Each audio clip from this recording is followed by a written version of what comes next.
Alright everyone, we are back for round number 2 here, with it looks like a keeper, so we're going to go ahead and do that. Again, I mean, Eternal Heartstress is the card that we want to draw. We also, I mean, I guess with, like, Winds of Rebuke, we don't mind drawing.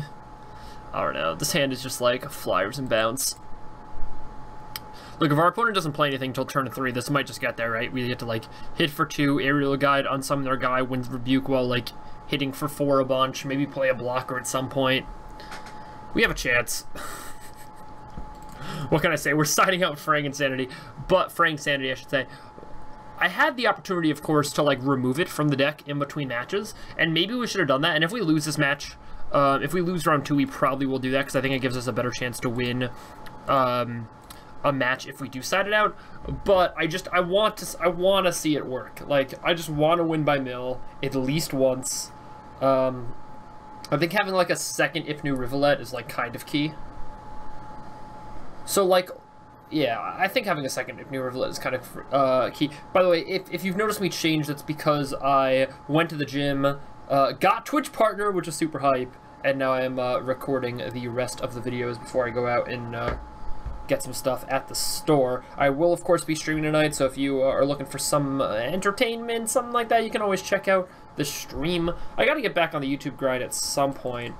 Just life is a bit hectic right now. A lot of stuff I gotta do, a lot of things I gotta take care of, but that is life in general. So we're gonna wait for our opponent here.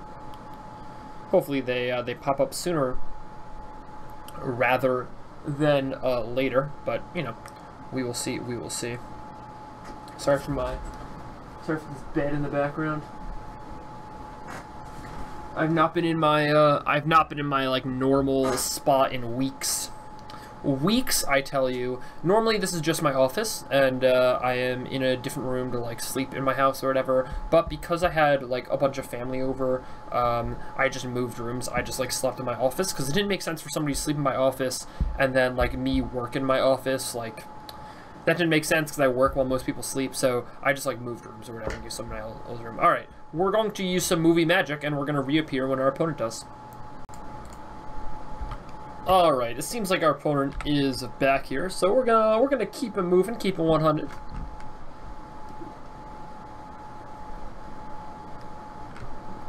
Once again, I apologize about all the background noise today. One of the craziest thunderstorms, like, ever, honestly, was going on today, so I have no idea what our opponent's doing. They might be double queuing, they might not be double queuing, I'm not exactly sure. I'm gonna give them the oh hello question mark. It was very odd of them like to hit F6 there after 8 minutes inactive and then like not come back, but we're gonna give them the oh hello. We're gonna see what happens. If this goes on any longer, we'll just have to like be back after one more commercial break from our sponsors here at SeemsGoodMagic.com. SeemsGoodMagic is now sponsored by SeemsGoodMagic.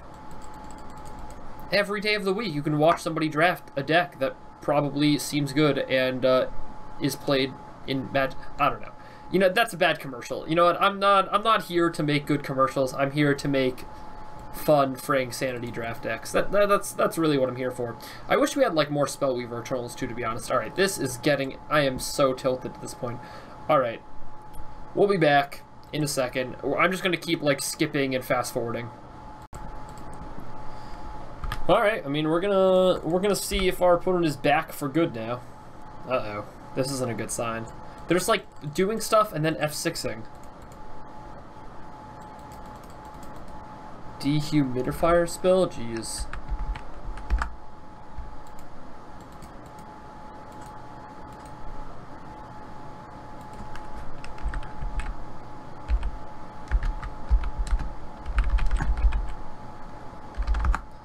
Alright, hopefully this all gets sorted.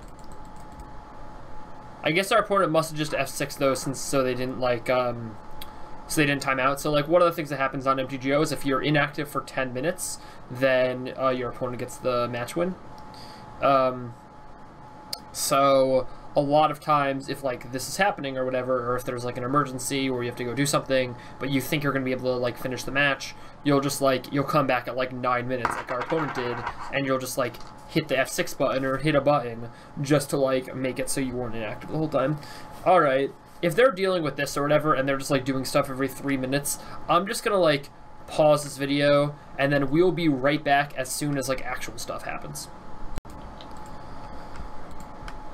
Alright, so we are back, just in time to get our aerial guide killed and then have them get in here. Luckily we do have this unsummoned, so that's kind of cute. Our opponent is playing the old 3-color aggro deck, which I have to say is a deck I do enjoy a fair amount. Alright, so the question is, do we grave dig for aerial guide, or do we aerial guide unsummon? I think aerial guide unsummon's kind of better. If they just attack, I don't actually know if we bounce it or not. Like, obviously the cartouche comes out, and that's good. The cartouche comes off, I should say, and that's useful. But I don't actually know if it's better. But when they do replay it, if we draw Swamp, we can kill it with If Near Dreadland, so maybe that has something to do with it. We're going to see how our opponent sequences here. If they have another cartouche, I mean, we're just way ahead. But their first cartouche did get our aerial guide. Their second cartouche would basically trade for our unsummon, but we would win the tempo war there, so we would be ahead.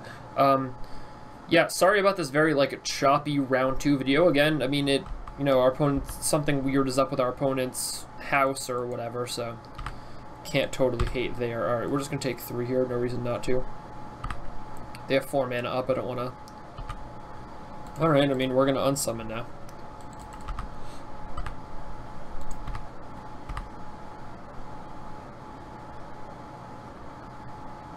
They don't have anything flashy, right? Unless it's like a pouncing cheetah or whatever. But we're happy to trade our Gravedigger for their pouncing cheetah.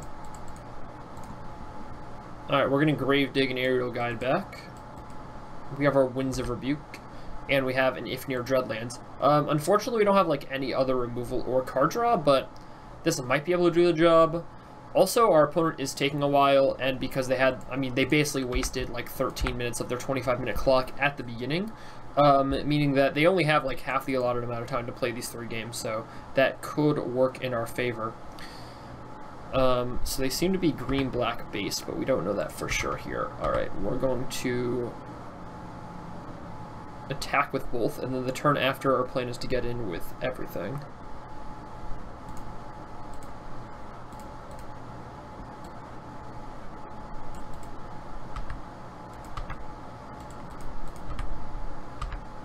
Alright, well, that worked out well. Aerial Guide Part 2, and this, so we're going to get in for 6 and 6. We're going to If Near Dreadlands their 2/2 if they play it again. The issue is going to be if they play one of those, like, one of those Bitterbow sharpshooters or whatever. Oh, they gave us that one, sweet. Alright, so we're going to do the sideboard plan of siding out Fraying Sanity. Winds of Rebuke should come out for this unsummon, it's just, like, strictly worse. We're going to side in a Horror of the Broken Lands. We're going to side out this Lurching Raw Beast. And we're going to side in a Striped Riverwinder, maybe? Something like that. We tried the Vile Manifestation, but we just, like, don't have enough cycling stuff. Even with the Horror of the Broken Lands and this, like, we have, like, 2 cyclers or whatever. So it's just not enough cyclers for the, it's not enough cyclers for the Vile Manifestation to be good. We also didn't go the full cycling deck, so that's kind of an issue as well. So this looks like a keep here, ready for game 2. We do have the Ipnu Rivulet. Again, we're still happy playing it. It's a desert that's not going to punish us much, and it works with both Unquenchable Thirst and If Near Dreadlands. It can also, I guess, kind of finish a game, or we can, like, Commit to Memory something. Commit to Memory also basically, I guess, becomes a removal spell in the spot, so it's not too bad to have. We're going to see how good Splendid Agony is about to be. The answer is awesome, per usual. Alright, I wonder if Countervailing Winds is about to get cycled. I'm not exactly sure. It really depends what's played here. I'm obviously going to take 1. Alright, yep, going to get cycled. The Gravefather. Alright, Eternal the Harsh Truths is a go. I mean, if they just, like, play a random 4-drop and pass, the Splendid Agony should be able to get them pretty well. We could also always, like, Bane Whip... Like, I don't think they're attacking with their Ruin Rat, but if they do, and they just play a 4-drop that's, like, supposed to be able to block this, we can always, like, Bane Whip Punisher or kill the dude.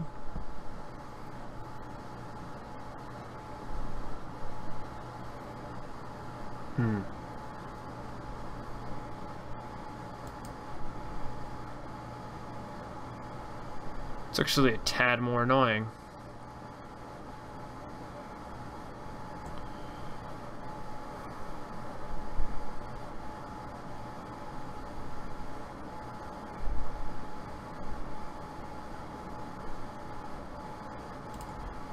That is a tad more annoying. Alright, I think I'm just going to play a Banewhip Punisher and kill this Ruin Rat and then attack for 1.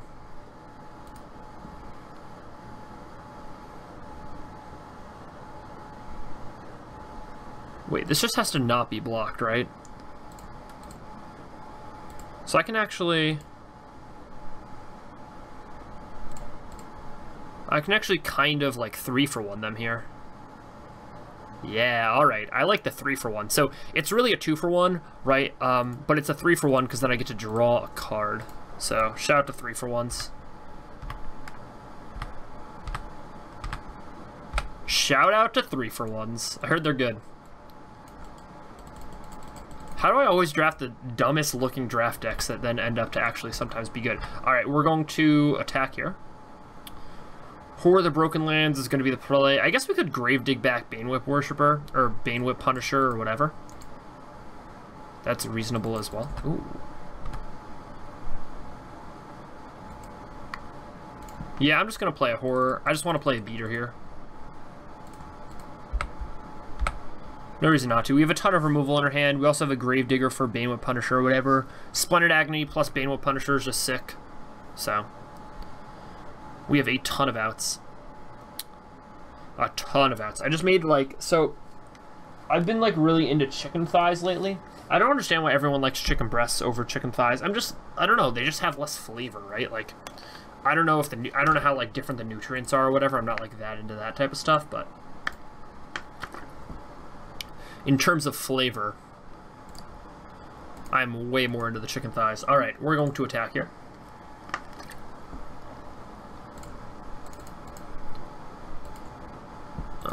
I guess I get back Banewhip Punisher, that's just way smarter. I'll play a Proven Combatant, I'll play an Ifnu Rivulet, and we'll pass.